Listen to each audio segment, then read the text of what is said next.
G'day, back with David Marsh at Allendale here at sunny Boorowa in autumn. We're on the cusp of May. Yes. No frost yet?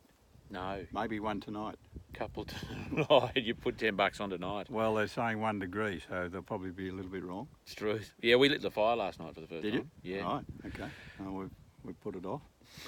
I want it before everyone else in my family now. I used to put it off until the death, but now I feel the cold, so I want it first. Anyway, you have to put your singlets on earlier in the season. Yeah, but then if you put them on too early, you'd never stop taking clothes. I've got this bloody I know, Angora singlet I got on full time. I know. There was been comments about that with the last interview we did, Charlie. My family said Really? I need to upgrade my image. How rude! Not with facial hair, but chest hair. Undo a couple of buttons and get a bandana. They said. And get a bit of shag pile carpet. That's it. Yeah, I went to the carpet shop, but they didn't have anything suitable. But anyway. I probably got a bit in the shearing shed at home. Yeah. David, now to more important matters. We're here in one of your wonderful paddocks, and why don't you tell us about what's happening in here? Sure. Yeah. I mean, we've talked about this before, but there's a few things that are a bit different this year. We've had 2 weak springs, so we've had less organic matter that stock have been able to put on the ground and create full cover. So that being the case, going through the summer, very hot, had a couple of very high intensity storms. Notwithstanding the amount of grass and cover we had, we still had a lot of runoff. It filled all our dams, and that's been an unusual occurrence. So our ground cover overall has been less this year than it's been for 20 years. And it's a result of 2 weak springs. If you look at it now, it looks like it's almost full cover, and that's only because there's quite a lot of annuals growing in the gaps between the perennial grasses. The interesting thing about this paddock is it's been a phalaris paddock. It was sown, 25 years ago.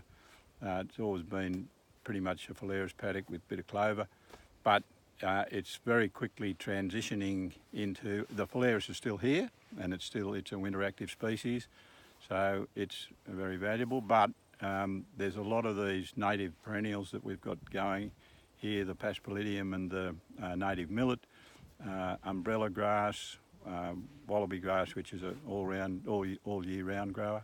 And they're invading this paddock, and they're coming in here because the paddocks before we get to this paddock have often got seed on them when the stock are going through, and they spread it in here, and it's very free seeding and it comes up very readily, and so we've got a really good, we can get terrific growth in the summer if we get any rain, which we do get half our rain mostly in the summer.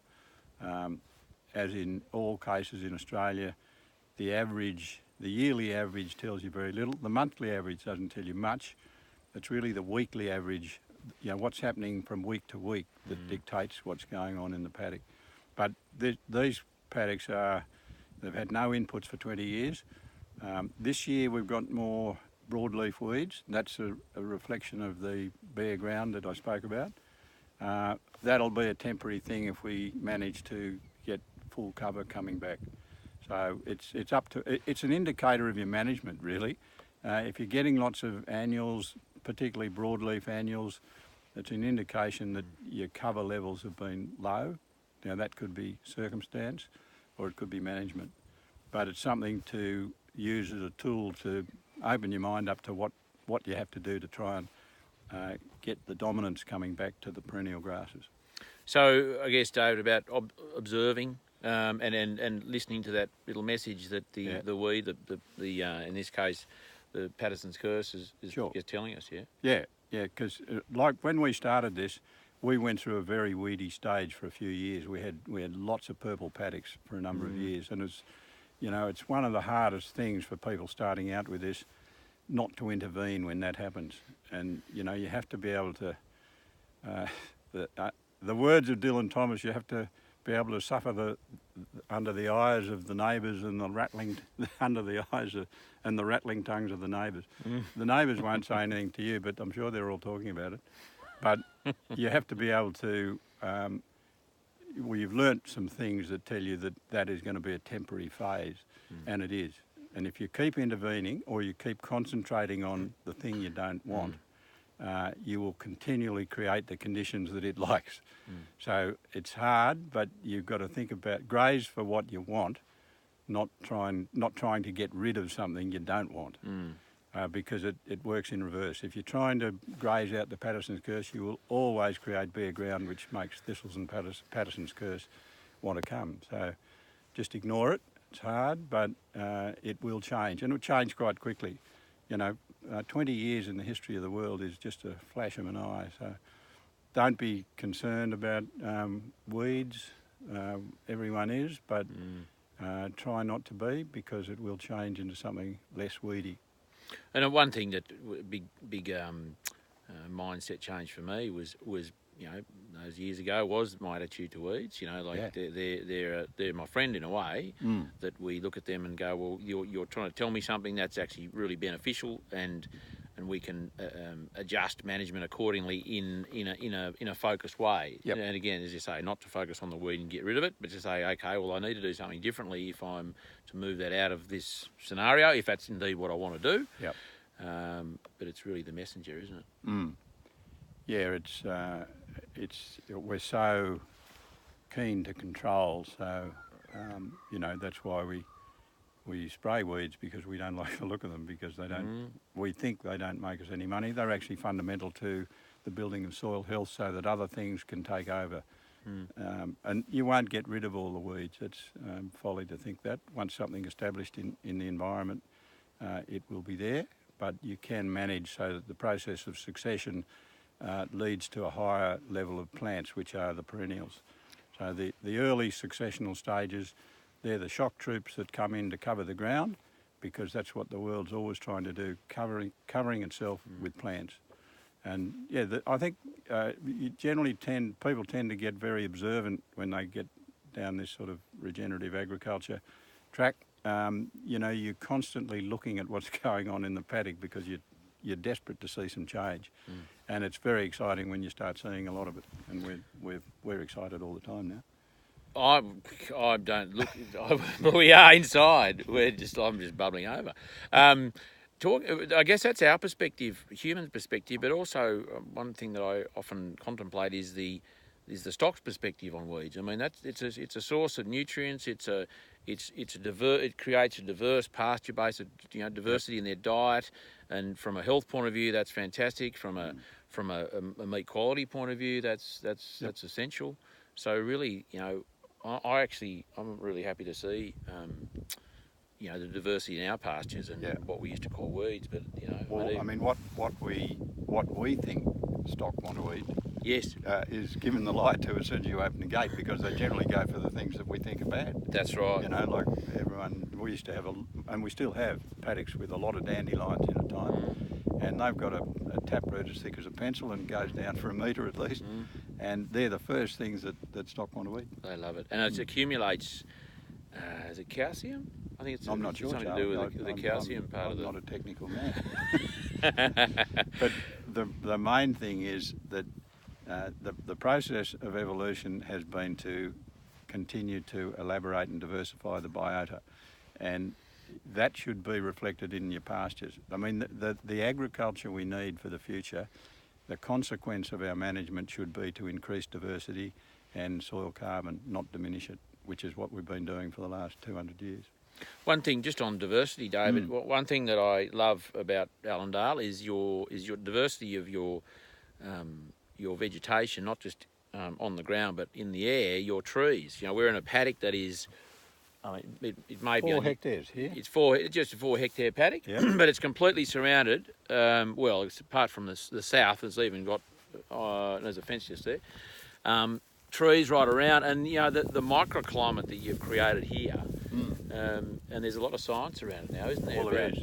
I think trees, the wind steadying nature of trees has an effect 10 times the height of the trees out from the trees. 10 times? Yeah, and they've done a lot of measurements with crop paddocks like that. There's obviously right next to the trees there can be a negative effect in a dry year because the trees are chasing moisture, but as you get away from the trees, the wind effect on the crop is way less. Yeah.